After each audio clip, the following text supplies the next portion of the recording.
Hello friends, welcome है आप सभी का आपके इस कृष्णा एजुकेशन यूट्यूब चैनल में, जो केवल और केवल बोर्ड एग्जामिनेशन की तैयारी करवाने के लिए बनी है।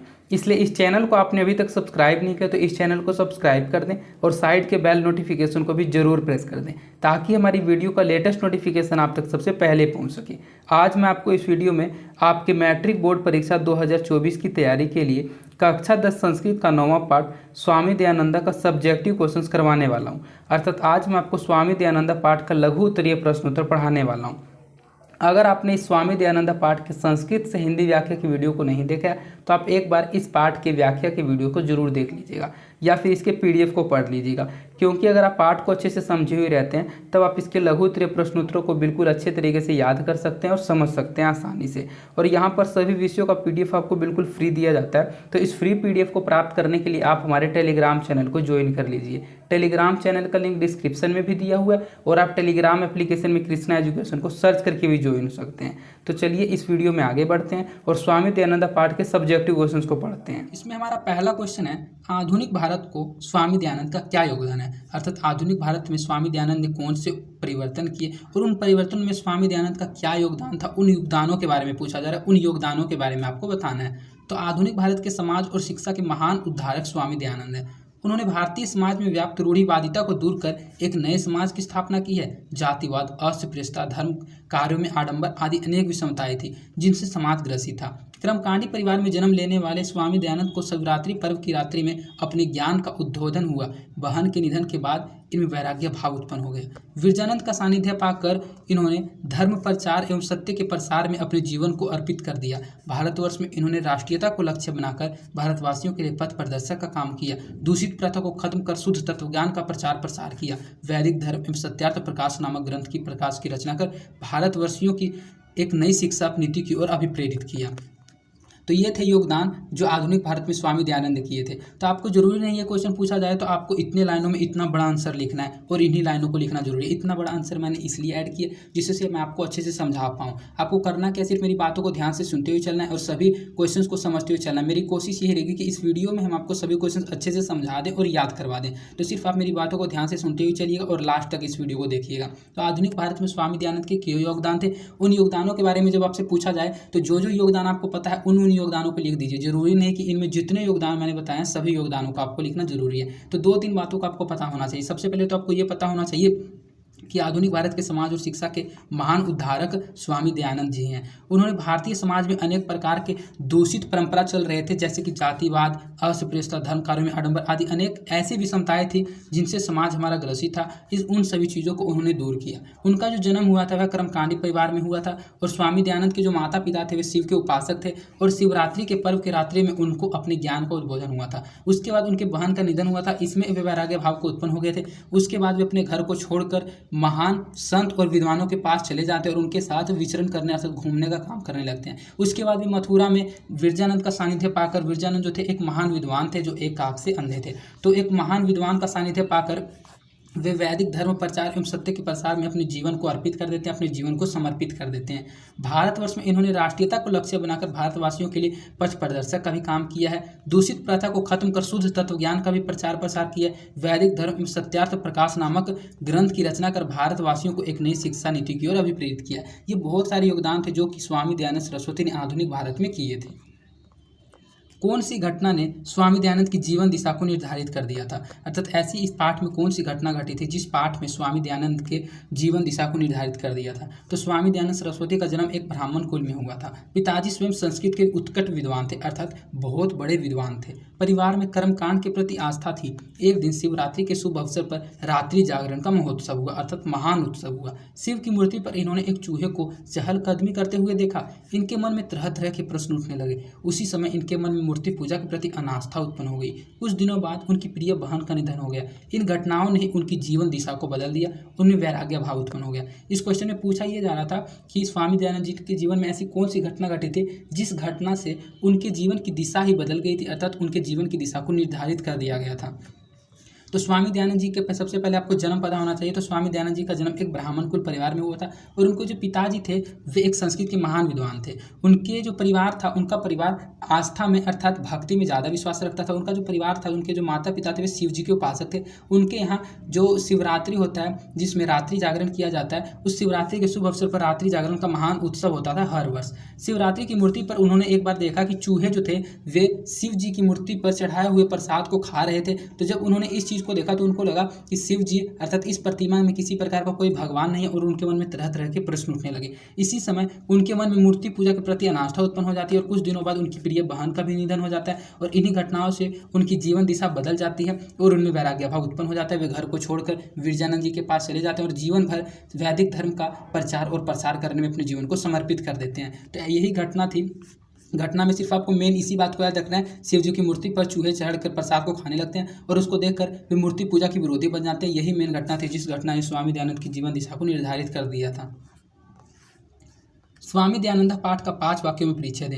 ये जो स्वामी दयानंद पाठ है इसका 5 वाक्यों में परिचय देने के लिए आपको कहा जा रहा है। तो मैंने आपको कई बार बताया हर बुक का हर एक क्वेश्चन ऐसा रहता है जिसमें से एक क्वेश्चन आपके एग्जाम में जरूर पूछा जाएगा। आपको पाठ का नाम दे दिया जाएगा और कहा जाएगा उस पाठ का 5 वाक्यों में परिचय दें। और इस टाइप के क्वेश्चन का आंसर आप तभी दे सकते हैं जब आप पाठ को अच्छे से पढ़े हुए रहिएगा। और अगर आपने पाठ को नहीं पढ़ा तो मैंने इस पूरे पाठ को एक एक शब्द को संस्कृत से हिंदी अर्थ करके समझा रखा है। आप इस पाठ के हिंदी अर्थ के वीडियो को भी एक बार जरूर देख लीजिएगा इस वीडियो को देखने के बाद। इसमें हम आपको समझा देते हैं पाठ का 5 वाक्य में परिचय। पाठ का 5 वाक्य में परिचय में आपको क्या लिखना होता है, जो जो आपने पढ़ा उनमें से 5 वाक्य को सिर्फ आपको बताना है। पाठ के 5 वाक्य में परिचय देने के लिए कहा जा रहा है।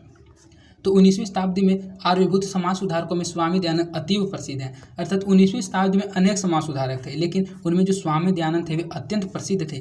इन्होंने रूढ़िग्रस्त समाज और विकृत धार्मिक व्यवस्था पर कठोर प्रहार करके आर्य समाज की स्थापना की, जिसकी शाखाएं देश विदेश में शिक्षा सुधार के लिए भी प्रयत्नशील रही है। शिक्षा व्यवस्था में गुरुकुल पद्धति का पूर्ण उद्धार करते हुए इन्होंने आधुनिक शिक्षा के लिए डीएवी का फुल फॉर्म होता है दयानंद एंग्लो वैदिक विद्यालय जैसी संस्थाओं की स्थापना को प्रेरित किया था। इनका जीवन चरित्र प्रस्तुत पाठ में संक्षिप्त रूप से दिया गया है। प्रस्तुत पाठ मतलब ये जो स्वामी दयानंद पाठ है, इस पूरे पाठ में इनके जीवन चरित्र का अच्छे से वर्णन है। और इस वीडियो को देखने के बाद मैं आपको एक बार फिर से कहता हूँ इस पाठ को जरूर पढ़ लीजिएगा, क्योंकि बोर्ड एग्जाम में बुक से ही क्वेश्चन पूछे जाते हैं और अगर आप बुक के सभी पाठ को पढ़े हुए रहिएगा तो आपसे एक भी ऐसा क्वेश्चन नहीं होगा जो कि नहीं बनेगा। आप सभी क्वेश्चंस को बना के आइएगा। और मैं बुक पर ही ज़्यादा फोकस करता हूँ, मैं ज़्यादा ऑब्जेक्टिव और ज़्यादा सब्जेक्टिव क्वेश्चन में टाइम वेस्ट कराने नहीं करता हूँ। मैं बुक को बिल्कुल अच्छे से एक्सप्लेन करता हूँ। मैंने गोधूली के भी सभी पाठों को अच्छे से एक्सप्लेन कर दिया है और मैं संस्कृत के सभी पाठों को अच्छे से एक्सप्लेन कर रहा हूँ। आप पाठ के वीडियो को जरूर देख लीजिएगा। तो इसमें पूछा यह जा रहा था कि स्वामी दयानंद पाठ का 5 वाक्यों में परिचय देने के लिए कहा जा रहा था। तो 19वीं शताब्दी ईस्वी में बहुत सारे समाज सुधारक हुए थे, जिन समाज सुधारकों में स्वामी दयानंद अत्यंत प्रसिद्ध हुए थे। इन्होंने रूढ़िग्रस्त समाज और विकृत धार्मिक व्यवस्था पर कठोर प्रहार करके आर्य समाज की स्थापना की थी। आर्य समाज से रिलेटेड एग्जाम में 2 से 3 ऑब्जेक्टिव क्वेश्चन पूछे जाते हैं। पहला पूछा जाता है कि आर्य समाज की स्थापना किसने की थी, तो आर्य समाज की स्थापना स्वामी दयानंद जी ने की थी। आर्य समाज की स्थापना कब हुई थी, तो आर्य समाज की स्थापना 1875 ईस्वी में हुई थी। और किस नगर में हुई थी, तो मुंबई नगर में हुई थी। तो उन्होंने इस धार्मिक व्यवस्था पर कठोर प्रहार करके आर्य समाज की स्थापना की थी, जिसकी शाखाएं देश विदेश में शिक्षा सुधार के लिए आज भी प्रयत्नशील कार्य कर रही है। और इन्होंने शिक्षा व्यवस्था में गुरुकुल पद्धति का पूर्ण उद्धार किया था। गुरुकुल पद्धति पुराने समय में आपने देखा होगा कि जो शिष्य होते थे वे अपने गुरु के आश्रम में जाकर पढ़ाई करते थे, तो वही चीज़ इन्होंने शुरू किया था, गुरुकुल पद्धति का शुरुआत किया था। और उन्होंने आधुनिक शिक्षा के लिए एक डीएवी विद्यालय जैसी संस्थाओं को स्थापना को प्रेरित किया था। डीएवी का फुल फॉर्म होता है दयानंद एंग्लो वैदिक। इनका जो जीवन चरित्र है प्रस्तुत पाठ में संक्षिप्त रूप से दिया गया है। तो पाठ का 5 वाक्य में परिचय अगर आपसे पूछा जाए तो आपको पाठ के बारे में 5 से 6 वाक्यों को बता देना है। इसके बाद हमारा नेक्स्ट क्वेश्चन है, स्वामी दयानंद कौन थे, इन्होंने किस तरह के सामाजिक कार्य किए थे। अर्थात स्वामी दयानंद कौन थे और उन्होंने समाज के प्रति कौन कौन से कार्य किए थे। तो स्वामी दयानंद एक महान समाज सुधारक संत थे। मध्यकाल में भारत में छुआछूत, अशिक्षा, जातिभेद, धर्म में आडंबर आदि अनेक कुप्रथाएं फैली हुई थी। विधवाओं को काफ़ी कष्ट दिया जाता था। स्वामी दयानंद इन सभी कुरीतियों को दूर करने के लिए आम लोगों के बीच जाकर इन कुरीतियों के खिलाफ जागरण पैदा किया। उन्होंने अपने सिद्धांतों का संकलन सत्यार्थ प्रकाश नामक ग्रंथों में किया। शिक्षा पद्धति के दोषों को दूर करने में उनका बहुत बड़ा योगदान रहा है। इन सभी कार्यों को करने के लिए उन्होंने आर्य समाज नामक संस्था की स्थापना की। मैंने आपको बताया कि आर्य समाज से रिलेटेड बहुत सारे क्वेश्चन पूछे जाते हैं। आर्य समाज के बारे में सब्जेक्टिव क्वेश्चन में आपको जरूर नोट डाउन कर देना है, क्योंकि आर्य समाज अगर आप लिख देते हैं तो जो एग्जामिनर होगा उसको समझ में आ जाएगा कि इस बच्चे ने पाठ को अच्छे से पढ़ रखा है और वो आपको 101% पूरा नंबर देगा। तो इसमें पूछा यह जा रहा था कि स्वामी दयानंद सरस्वती कौन थे और उन्होंने समाज के लिए कौन कौन से कार्य किए थे। तो सबसे पहले आपको बता देना कि स्वामी दयानंद सरस्वती एक महान समाज सुधारक संत थे, जिनका बचपन में नाम क्या था, तो मूल शंकर था, और उनका जन्म एक ब्राह्मण परिवार में हुआ था। उन्होंने समाज के प्रति कार्य ये किए थे कि जो समाज में अनेक प्रकार की कुरीतियाँ फैली हुई थी, जैसे कि छुआछूत, अशिक्षा, जाति व धर्म में आडंबर, उन सभी कुप्रथाएं को फैली हुई थी, उन सभी को नष्ट किया था। उन्होंने विधवाओं को जो काफ़ी कष्ट दिया जाता था, स्वामी दयानंद इन सभी कुरीतियों को दूर करने के लिए आम लोगों के बीच जाकर इन कुरीतियों के खिलाफ जागरण पैदा किया था। उन्होंने अपने सिद्धांतों का संकलन एक सत्यार्थ प्रकाश नामक ग्रंथ में भी किया था और शिक्षा पद्धति के दोषों को दूर करने में उनका बहुत बड़ा योगदान रहा है। इन सभी कार्यों को करने के लिए उन्होंने आर्य समाज नामक संस्था की भी स्थापना की थी। स्वामी दयानंद मूर्ति पूजा के विरोधी कैसे बने थे? तो इससे पहले जो मैंने आपको शिवजी वाला कहानी बताया था कि शिवजी की मूर्ति पर चूहे चढ़कर उनके पर चढ़ाए हुए प्रसाद को खाने लगे थे, जिनको देखकर उनको लगा कि भगवान शिवजी में अर्थात इस प्रतिमा में किसी प्रकार का कोई देव नहीं है, और उसको देखकर वैसा उनके मन में एक मूर्ति के प्रति अर्थात भक्ति के प्रति अनास्था उत्पन्न हो जाती है और वे मूर्ति पूजा के विरोधी बन जाते हैं। तो वह इसमें पूछा जा रहा है कि स्वामी दयानंद मूर्ति पूजा के विरोधी कैसे बने? तो स्वामी दयानंद के माता पिता भगवान शिव के उपासक थे। महाशिवरात्रि के दिन शिव पार्वती की पूजा इनके परिवार में विशेष रूप से मनाई जाती थी। एक बार महाशिवरात्रि के दिन इन्होंने देखा कि चूहा भगवान शंकर की मूर्ति पर चढ़कर उन पर चढ़ाए हुए प्रसाद को खा रहा है। इससे उन्हें विश्वास हो गया कि मूर्ति में भगवान नहीं होते हैं और इस प्रकार वे मूर्ति पूजा के विरोधी हो गए। तो जो मैंने आपको लोकल लैंग्वेज में बताया, सेम उसी बातों को यहाँ लाइनों के लैंग्वेज में अर्थात वाक्य सेंटेंस के लैंग्वेज में लिखा गया है। तो आपको इसका आंसर में सिर्फ एक बात को याद रखना है कि उन्होंने घर में सबसे पहले तो महाशिवरात्रि हर साल होता था, क्योंकि उनके जो माता पिता थे वे शिव जी के शैव उपासक थे अर्थात शिव जी के परम भक्त थे। और उन्होंने एक बार देखा कि भगवान शिव जी की मूर्ति पर जो प्रसाद चढ़ाया हुआ था, उस प्रसाद को एक चूहा चढ़कर उनके द्वारा चढ़ाए हुए प्रसाद को खा रहा था, और इसको देखकर उन्हें लगा कि भगवान अपने प्रसाद की रक्षा नहीं कर सकते, तो वे हमारी रक्षा क्या करेंगे, और उन्हें विश्वास हो गया कि इस मूर्ति में भगवान नहीं होते, और इस प्रकार वे मूर्ति पूजा के विरोधी हो गए। आपको लिखना है कि स्वामी दयानंद के माता पिता भगवान शिव के उपासक थे। महाशिवरात्रि के दिन शिव पार्वती की पूजा इनके परिवार में विशेष रूप से मनाई जाती थी। एक बार महाशिवरात्रि के दिन इन्होंने देखा कि चूहा भगवान शंकर की मूर्ति पर चढ़कर उन पर चढ़ाए हुए प्रसाद को खा रहा है। इससे उन्हें विश्वास हो गया कि मूर्ति में भगवान नहीं होते, इस प्रकार वे मूर्ति पूजा के विरोधी हो गए। आर्य समाज की स्थापना किसने और कब की? आर्य समाज के बारे में लिखें। तो मैंने अभी आपको बताया कि आर्य समाज से रिलेटेड सब्जेक्टिव और ऑब्जेक्टिव क्वेश्चन एग्जाम में हर बार पूछा जाता है और इस बार भी पूछा जाएगा, इसलिए आर्य समाज से रिलेटेड क्वेश्चन आप अच्छे से याद रखिएगा। तो इसमें पूछा यही जा रहा है कि आर्य समाज की स्थापना कब और किसने की। तो मैंने पहले ही आपको बता दिया था कि आर्य समाज की स्थापना इसने की है स्वामी दयानंद सरस्वती ने, और कब की है तो 1875 ईस्वी में की, और कहाँ की है तो मुंबई नगर में की है। और आर्य समाज के बारे में इसमें कुछ लिखने के लिए भी कहा जा रहा है। तो आर्य समाज की स्थापना स्वामी दयानंद सरस्वती ने 1885 नहीं, यहाँ थोड़ा सा टाइपिंग मिस्टेक है, यहाँ 1875 होगा। जैसा कि मैंने आपको कई बार बताया, पाठ पढ़ाते वक्त भी मैंने आपको बताया था कि आर्य समाज की स्थापना 1875 ईस्वी में हुई। तो यहाँ आप काट के सही कर लीजिएगा। जो मैं आपको PDF दूंगा उसमें आपको करेक्शन करके दूंगा, अर्थात आपको जो PDF मिलेगा याद करने के लिए उसमें 1875 ही रहेगा। अभी आप ध्यान दीजिए, यहाँ से 85 नहीं 75 है। तो आर्य समाज की स्थापना स्वामी दयानंद सरस्वती ने 1875 ईस्वी में मुंबई नगर में की थी। आर्य समाज वैदिक धर्म और सत्य के प्रचार पर बल देता है। यह संस्था मूर्ति पूजा का विरोध करती है। जो आर्य समाज है, यह जो संस्था है मूर्ति पूजा का भी विरोध करती है। आर्य समाज में नवीन शिक्षा पद्धति को अपनाया गया। DAV नामक विद्यालयों के समूह की स्थापना की। DAV का फुल फॉर्म मैंने अभी पहले ही आपको बताया था। DAV का फुल फॉर्म होता है दयानंद एंग्लो वैदिक। दयानंद एंग्लो वैदिक नामक विद्यालयों के समूह की स्थापना की। आज इस संस्था की अर्थात आर्य समाज की संस्था की शाखाएं प्रशाखाएं देश विदेश के प्राय हर एक प्रमुख नगर में अवस्थित है, अर्थात हर जगह इसकी शाखा प्रशाखा देखने को मिल जाती है। तो इसमें पूछा जब जाए तो कब और किसने की, तो डेट आपको याद रहने से 1875 ईस्वी किस नगर में हुआ था, तो मुंबई नगर में। किसने किया था, तो स्वामी दयानंद सरस्वती ने किया था, और उसके बारे में कुछ लिखने के लिए कहा जा रहा है। तो आर्य समाज की स्थापना स्वामी दयानंद सरस्वती ने 1875 ईस्वी में मुंबई नगर में की। आर्य समाज वैदिक धर्म और सत्य के प्रचार पर बल देता है। यह संस्था मूर्ति पूजा का विरोध करती है। आर्य समाज में नवीन शिक्षा पद्धति को अपनाया। DAV अर्थात दयानंद एंग्लो वैदिक नामक विद्यालयों की समूहों की स्थापना की। आज इस संस्था की शाखाएं प्रशाखाएं देश विदेश के हर एक प्रमुख नगर में अवस्थित हैं। स्वामी दयानंद ने समाज के उद्धार के लिए क्या क्या किया?